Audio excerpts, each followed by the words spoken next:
প্রিয় বন্ধুরা, আসসালামু আলাইকুম। আজকে আপনাদেরকে একটা খুবই ইন্টারেস্টিং তথ্য দিব। আপনারা খেয়াল করেছেন যে কিছুদিন আগে বাংলাদেশ ব্যাংকের গভর্নর একটি কথা বলেছে। বলেছে যে আওয়ামী লীগের শাসন আমলের 15 বছরে 5 লক্ষ কোটি টাকা পাচার হয়েছে। তার এই বক্তব্যের মাধ্যমে বাংলাদেশ ব্যাংকের গভর্নর মূলত প্রফেসর ইউনূসের যে আগের যে বক্তব্য সেই বক্তব্যকে বিরোধিতা করেছেন, সেই বক্তব্যের বিপক্ষে কথা বলেছেন। কিভাবে? খেয়াল করে দেখুন, প্রফেসর ইউনূস বিভিন্ন ফোরামে যে উনি বলেছেন যে আওয়ামী লীগের শাসনামলে বাংলাদেশ থেকে প্রত্যেক বছর $16 বিলিয়ন পাচার হয়েছে। এমনকি ওয়ার্ল্ড গভর্নমেন্ট সামিট যেটা দুবাই হয়েছে সেখানে তো উনি কথাও বলেছেন যে প্রত্যেক বছর $17 বিলিয়ন পাচার হয়েছে, 1 বিলিয়ন বাড়িয়ে বলেছেন। And in total, there are $17 billion per year, which has been shifted away from Bangladesh by over-invoicing, under-invoicing, and all kinds of corrupt practices and so on. Professor Yunus কিসের ভিত্তিতে কথা বলছেন? কারণ তিনি যে কমিশন গঠন করেছিলেন দেবপ্রিয় ভট্টাচার্যের নেতৃত্বে, সেই কমিশন কি তথ্যপত্র যাচাই বাছাই করে বের করেছে যে প্রত্যেক বছর আওয়ামী লীগের আমলে পুরো 15 বছরে $16 বিলিয়ন করে পাচার হয়েছে প্রত্যেক বছর। তো প্রত্যেক বছর যদি $16 বিলিয়ন পাচার হয় আওয়ামী লীগের আমলে, তাহলে 15 বছরে পাচার হয়েছে $240 বিলিয়ন, তাই না? তো এখন যে গভর্নর বলছে 5 লক্ষ কোটি টাকা পাচার হয়েছে 15 বছরে, তো 5 লক্ষ কোটি টাকা মানে কি? 5 লক্ষ কোটি টাকা মানে রাফলি $41 বিলিয়ন, $41 বিলিয়ন।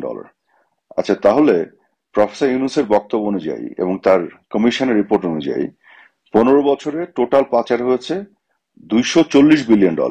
আর গভর্নর এখন বলছে না, $41 বিলিয়ন পাচার হয়েছে। অলরেডি $240 বিলিয়ন থেকে এটা নেমে কমে $41 বিলিয়ন হয়ে গেল। তাহলে কে সত্য কথা বলছে? এরা যে প্রতিনিয়ত মিথ্যা কথা বলে, এটা আর একটা প্রমাণ আপনাদেরকে হাতে নাতে ধরিয়ে দিলাম। ঠিক যেমন এই যে এখন যে পররাষ্ট্র উপদেষ্টা আছে না, সেই ভদ্রলোক একটি টেলিভিশন টক শোতে, ডয়চে ভেলে একটি টেলিভিশন টক শোতে বলেছিল যে আহ, বাংলাদেশ থেকে ভারতে $5 বিলিয়ন রেমিটেন্স চলে যায়। কিন্তু গত 8 মাস ধরে তারা এখন ক্ষমতায় আছে, কয় টাকা রেমিটেন্স যায়, এই $5 বিলিয়ন আসলেই যায় কিনা, কিভাবে যায়, কাদের মাধ্যমে যায়, কোনো তথ্য পদ্ধতিতে কোনো প্রমাণ কিন্তু জাতির সামনে তারা হাজির করতে পারেনি। কাজে এরা যে সবসময় মিথ্যা কথা বলেছে, এটা কিন্তু এটা প্রমাণ। এবং একই সাথে আরেকজন উপদেষ্টা, আপনাদের মনে আছে, সে যখন টকশোতে যে বিভিন্ন মিথ্যা অপতথ্য দিয়ে ঝড় তুলতো, তখন বলেছিল যে ভারতের নাকি 26 লক্ষ নাগরিক বাংলাদেশে কাজ করে আওয়ামী লীগ আমলে। এখন ক্ষমতায় যেয়ে কিন্তু একজনকেও বের করে দিতে পারছে না।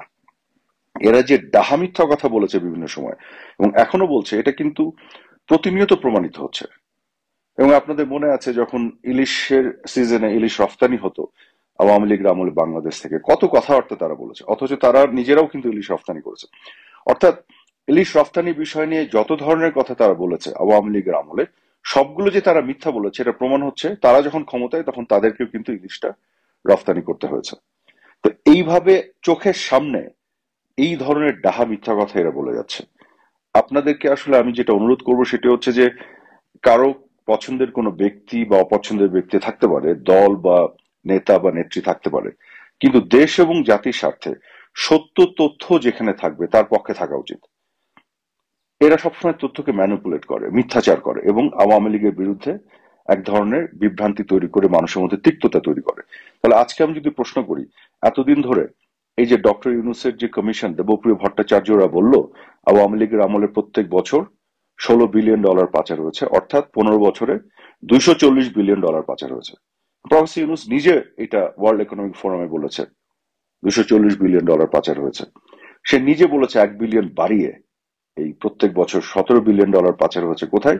এই দুবাইয়ের ওয়ার্ল্ড গভর্নমেন্ট সামিটে। তাহলে আজকে এসে যে এই তারই গভর্নর বলছে যে 15 বছরে নাকি 5 লক্ষ কোটি টাকা পাচার হয়েছে, অর্থাৎ $41 বিলিয়ন পাচার হয়েছে। তাহলে এতদিন $240 বিলিয়ন এখন নেমে কি হলো? $200 বিলিয়ন বাদ হয়ে গেছে, এখন 41 বিলিয়নে নেমে গেছে। এটা সামনে আরো কমে আসবে। $1 তো উদ্ধার এখন পর্যন্ত করতে পারেনি। কাজে এই যে রাজনৈতিক ভাবে আওয়ামী লীগকে হেয় করার জন্য যে মিথ্যাচার তারা করে যাচ্ছে, এই বিষয়গুলোকে আমাদের চিহ্নিত করতে হবে। আমি মনে করি যে 15 বছর, 15.5 বছর আওয়ামী লীগ শাসন আমলে আমাদের ভুল ভ্রান্তি ব্যর্থতা এগুলো ছিল না তা নয়, অবশ্যই ছিল। সেগুলোকে তথ্যপাতের ভিত্তিতে সত্য তথ্য দিয়ে, সঠিক তথ্য দিয়ে যাচাই বাছাই এবং বিশ্লেষণ করা দরকার। যেখানে ভুল হয়েছে সেই জিনিসগুলোকে বিচার বিশ্লেষণ করে সঠিক করে নেয়, ভবিষ্যতে যাতে না হয় সেই আলোচনাগুলি হওয়া দরকার। কিন্তু শুধুমাত্র আওয়ামী লীগকে ঘায়েল করার জন্য দিনের পর দিন যে মিথ্যাচার এরা করে, সেই মিথ্যাচারের ফাঁদে কিন্তু বাংলাদেশের সাধারণ জনগণ পড়ে যায়। আজকে আমি আপনাদেরকে চাক্ষুষভাবে হাতে নাতে ধরিয়ে দিলাম যে কি ধরনের মিথ্যাচার এরা করেছে। এর আগেও আমি আপনাদেরকে দেখিয়েছি আমার আরেকটি স্টেটমেন্টে যে তারা কি বলছে যে আওয়ামী লীগের আমলে যে ফরেন কারেন্সি রিজার্ভ বা বৈদেশিক মুদ্রার রিজার্ভ ছিল সেটা নাকি তারা বাড়িয়ে এখন 26 বিলিয়ন করেছে। অথচ আপনাদেরকে আমি দেখিয়েছি বাংলাদেশ ব্যাংকের যে ডেটা, যে চার্ট, সেখান থেকে যে আওয়ামী লীগ 2024 সালের জুলাইয়ের শেষে ফরেন কারেন্সি রিজার্ভ রেখে গিয়েছিল 20.39 বিলিয়ন ডলার। আর এই 8 মাস পরে এরা মার্চের শেষে এদের ফরেন কারেন্সি রিজার্ভ হয়ে দাঁড়িয়েছে 20.38 বিলিয়ন ডলার। এক পয়সাও বাড়েনি, বরং একটু কমেছে। অথচ এরা বলে বেড়াচ্ছে এরা নাকি বাড়িয়েছে। এই যে মিথ্যাচার, আপনারা নিজের একটু যে দেখেন, বাংলাদেশ ব্যাংকের ওয়েবসাইটসে তো এটা দেয়া আছে, আপনারা নিজে যে একটু দেখেন। কাজে সত্যের উপরে দাঁড়িয়ে যদি আমরা থাকি, আমার দল মত পছন্দের ব্যক্তি, নেতা, নেত্রী থাকতে পারে, সেটা তো অন্য কথা, কিন্তু বাংলাদেশের স্বার্থে আমরা কি মিথ্যাচারের ফাঁদে পড়বো, নাকি আমাদের সত্যের পক্ষে থাকতে হবে? আপনাদের সবাইকে অনেক ধন্যবাদ।